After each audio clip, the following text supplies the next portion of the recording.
رجعت لكم فيديو عن سماك داون والعرض حصل فيه ايه ولينك مشاهده معاه. وصل الفيديو 30 لايك عشان نقل ان اسم الفايز بالايفون لما مودي يوصل 30 بختار. ودي فيديوهات جديده خلاص بقيت اعملها، وان شاء الله اعيد نشر حاجات قديمه وانزل فيديوهات جديده النهارده. تعالوا لكم بقى اللي حصل في سماك داون ايه، وتعالوا ركزوا معايا في التفاصيل. العرض طلع بذا فيجن بعد ما انضم لهم لوجان بول، وسمعنا ان درو ماكنتاير اتطرد بس رجع تاني، وبروك ليزنر انضم لهم، وكده الفريق بقى كامل. بدأ يفتتح العرض، وبول هيمن كان بيتكلم انه عنده رؤية في الوور جيمز وعايز يشاركها مع الفانز. قال لك الخمس ابطال دول هيكونوا محبوسين جوه مع برون بريكر وبرونسون ريد والفريق بتاعنا. وبدأ لوجان بول يتكلم، راح داخلين ذا اوسوس، هو جاي وجيمي. فجاي بيقول محدش بيحب يسمع لوجان بول، وهيمن حط نفسه في ورطة كبيرة. رد عليه بول هيمن وقال له احنا لما عملنا بلاد لاين خليت رومان احسن، بس انتوا كاوسوس ما بتفكروش دايما انكم 2 ضد 4. فجيمي قال له انت ما جيتش على فكره، احنا ما جيناش لوحدنا يعني.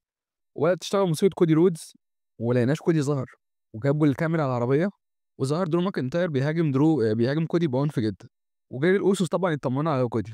وبعد كده ورا الكواليس بيقول نيك الدس انا ما اعرفش كودي رودز حالته ايه دلوقتي، ما تساوليش عن حاجه. فظهر ذا فيجن وبول هيمن، وبدا نيك الدس يقول لهم لولا ان برونسون ريد وراه ماتش النهارده ضد كارميلو هايز على التصفيات، انا كنت طردتكم من ده كلكم، وانا مش طايق درو ماكنتاير ده عموما. وبدأ الماتش بتاع كارميلو هايز ضد برونسون ريد على تصفيات مين يلاعب جون سينا في الاعتزال. كسب الحمد لله كارميلو هايز. كارميلو هايز ده يا جماعه مصارع عظيم جدا، ولسه صغير في السن، وجسمه حلو واداؤه حلو، واخد شخصيه المغرور سنه دي، فهو تحسه زي زاميز ولوجان بول والناس دي. بس هو شايفه يعني مستقبله عظيم جدا يعني. وده حتى ناس في الكواليس كانوا بيشيدوا بادائه يعني. في الماتش اتدخل كودي رودز وعمل كروس رودز برونسون ريد، ودي كانت حاجه مش منطقيه خالص، ازاي كودي رودز لسه مضروب من شويه ويطلع تاني، وخصوصا ان الدم كان فيه دم وحاجات زي كده. وبعد كده كودي رودز قال بعد الماتش درو ماكنتاير حط نفسه في ورطه كبيره، واصحابه هيعانوا من النتائج اللي هو عملها ده، لان اللي هيحصل منكم مش احسن من اللي هيحصل لكودي رودز. وبقال لبروك ليزنر ما تنساش مين اللي كسبك اخر مره، ومش مره واحده، دول مرتين. ويا بول هيمن انا هنهي كل حاجه بنفسي.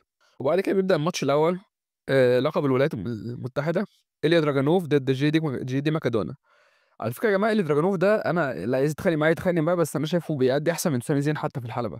راجل عظيم جدا، وليه ماتشات في اتحادات قبل كده شفتها كلها 5 نجوم يعني. فانا شايف على الاقل يعني قد سامي زين مثلا. فتسليم الرايه هنا كان صح جدا يعني، وهو عامل فتره عظيمه برضه بالتحديات دي. وبعد كده ورا الكواليس بشارلوت واليكسا بليس، بيخش شارلوت تقول لنا هتكلم مع ريا ريبلي عشان تشوف تنضم للفريق ولا لا. وبنيجي على ماتش تاج تيم دي اي واي ضد فراكسيوم. الدي اي واي بيكسبوا بعد ما خلعوا الماسك بتاع فراكسيوم. وفي حاجات زي مثلا ان ورا الكواليس سامي زين بيتوعد فريق الام اف تي، وبيقول لك ان سامي زين هيلاعب الام اف تي اللي هو عصابه سولو في ماتش زي سريفر سيريز القديم اللي هو تاج، واللي يتثبت يطلع بره بقى 4 ضد 5 وكده. والماتش على فكره يا جماعه اتلعب خلاص، لان العرض سماك داون الجاي وهتسجل اصلا، بس هو هيتذاع بقى قبل سرفايفر سيريز على طول عشان المصاريف عندهم وقت اجازه وكده. وبعد كده ماتش لاست تايم از داو اللي هو على تصفيات جون سينا. بنتا كسب على فين بالور. انا ما اعرفش القرار ده غلط ليه. بصوا يا جماعه، بنتا صح ان هو راح الدبليو دبليو اي والراجل عامل اداءات مرعبه وكل اسبوع ظاهر وكده، بس بنتا يعني في ناس بيقول لك انها تطلع من الاي دبليو الدبليو دبليو اي صح زي بنتا، وفي ناس انها تروح من الاي دبليو الدبليو دبليو اي غلط زي روسيف. ده تمام. بس بنتا يعني ايه التاريخ بينه وبين جون سينا عشان يتاهل في تصفيات زي دي؟ يعني فين بالور كان في عداوات مع جون سينا 2020 و2000 وكده، كان تبقى احسن بكتير وياخد دفعه. هو بينافس على الهبوط ولا ايه؟ ده بس ده فين بالور احنا مش هندش يعني. وبعد كده فقره وظهرت برومو من شارلوت وريا بيتفقوا مع بعض ان خلاص يبقوا في تيم واحد. بعد كده اخر فقره في العرض، ريا ريبلي والسيدات بدأوا يطلعوا الفريق اللي ضدهم مش مدركين ان الفريق قد ايه ناقص، والفريق لسه في حد، كل واحد عايز عضو خامس. فريا بتتكلم بتقول لك انا هجيب لك العضو الخامس، ودخلت ايجي لي. ووسط ما دخل ايجي لي طلعوا العصابه التانيه اللي هو الفريق اللي ضدهم، وبدأت بيكي لينش تهاجم ايجي لي. وبقى النتيجه ايجي لي انضمت لفريق ريا ريبلي، ونيكي بيلا انضمت اللي اسمها بيكي لينش انضمت لفريق اسكا والعصابه التانيه ونيا جاكس. دي قفله مش وحشه، بس انا مش عارف انت ازاي يعني تضيف عضوين في 5 دقايق كده. ده اظن بسبب جدول ايجي لين اللي هو مسحوم وكده. وهي كانت طلعت قالت حتى كان بيقول لك انها بتكتب كتاب وكده، بس هي قالت انا ما بكتبش حاجه وبتاع، بس هو كان في مشاغل او البوكينج هو اللي مش حاططها في ماتشات مهمه. فكويس انها رجعت، والماتش هيبقى حلو. البناء بتاع الور جيمز الرجاله والستات عظيم جدا. لازم يا جماعه فريق ذا فيجن ده اللي يكسب الماتش، مستحيل. مستحيل بروك ليزنر ودرو الاجسام دي يخسروا من جي وجيمي. ده اتمنى اللي بقوله يحصل. وانا السولو يتوعد فيها بنتا في بطولة last time is now لمّا هيلاعب بنتا الأسبوع الجاي، وهيلعبوا في الماتش الجاي ضد سامي زين والفريق بتاعه.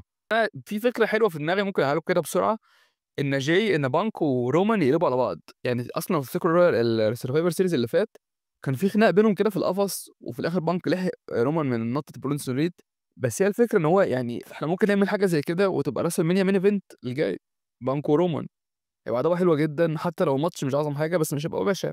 إنما إن الماتش يخلص بين رومان وكودي دي اللي يكسبه باتضايق جدًا بصراحة، يعني فريق بروك جامد جدًا، وده على فكرة أول مرّة بروك يشارك في ماتش tag team من 22 سنة، كان ماتش tag team 2 ضد 2، هو أول مرّة يلعب في الWar Games أظن. الماتش ده يا جماعة كل حتة فيه بتنطق باسم برون بريكر واسم بروك ليزنر، هو عايز النوع ده من الناس اللي بتلعب يعني. العرض هيبقى حلو جدًا، ولو عايزين أعمل لكم فيديو عن عرض سماك داون الجاي اللي هو اتصور خلاص بس تسريبات يعني، عادي ممكن أقول لكم. أشوفكم في حلقة جديدة، وصلوا الفيديو 30 لايك، وآخر حاجة يا جماعة أنا كنت مسافر ورجعت تمام، فالفيديوهات كنت نزلت 3، 4 فيديوهات عشان طبعًا ما يقعش، فالفيديوهات دي كانت بجودة قليلة عشان الباقة وكده، فما جابتش تفاعل، فأنا قعدت المونتاج بتاعها وبانزلها واحدة واحدة كده مع الأيام، وفي نفس الوقت يبقى في حاجة جديدة عندكم عشان ما حدش يقول لي أنت بتكرر أو بتعمل. بس أنا إن شاء الله خلاص رجعت، وسحب الأيفون ممكن بكرة بالكتير أوي أعلن عنه. يكون بس فيديو وصل 30 لايك، والناس يا جماعة والله اللي بتقول لي أنت ما بتكسبش وما بتعملش، أنا ما مش مطلوب مني أعمل كده أصلًا، يعني ما في ناس بتعمل قنوات مصارعة وبتتشهر عادي، فأنا أكيد مش هاعمل حاجة من عندي، وأكيد مش هاتفق مع كل الناس دي، ناس اتواصلت معاها اللي في علاج طبيعي واللي مش عارف في قنا والّا مش عارف إيه.